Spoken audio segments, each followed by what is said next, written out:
I think a lot of times the general public forget that farmers, yeah, we grow crops, yeah, we feed and clothe the world, but we're still business owners too.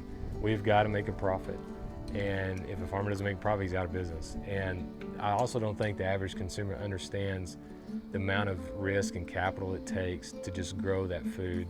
It's a lot of risk with a lot of times very little return. I had some of those years where we did everything by the book. We did all the recommendations that they called. We had decent yields, but at the end of the day, our bottom line, we weren't making any money.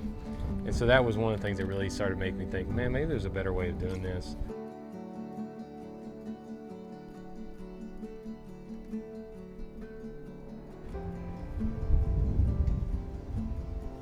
My name is Jeremy Brown. I'm a fourth generation cotton farmer here in West Texas. We farm in Dawson County, which is the southern part of the southern plains of Texas. And when we're not growing cotton, we're either growing a small grain crop, whether that's wheat, rye, grain sorghum, whatever that is. And if we're not growing a cash crop, what I mean I'm going to harvest and sell, we're growing cover crops, trying to improve our soil, bring diversity and life to the soil.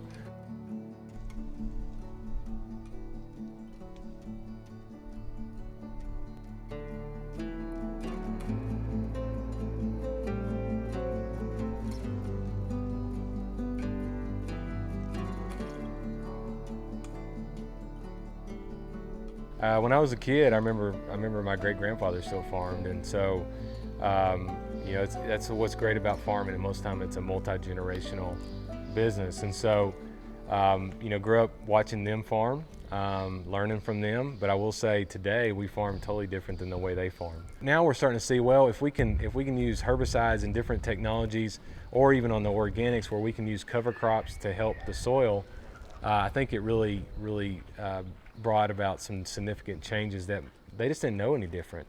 There are some things that my father or my grandfather did in production agriculture that I don't agree with, but I don't blame them because they were just doing the best job that they knew how to do at that time. And when they were using the tools that they had at that time, I want this to be sustainable, not just for me, but if one of my children want to farm or whoever farms it after me, that this is sustainable now and into the future, and hopefully I can make it better than I found it. And so it really broadened my ideas and just challenged me to realize that maybe what we've been doing is not the best for the land. I remember the day I was reading my Bible and I just kind of stepped back and I said, I don't do a good job as a farmer at that point of focusing on the soil. At that point, we were focused on yield, making big crops, pour the fertilizer, do this, do that. And I really started taking a step back and saying, is that what's best for the land long term? Is that sustainable long term? And so that's probably what was the main shift in focus in mine, was just a personal conviction of, man, maybe I'm not doing what's best.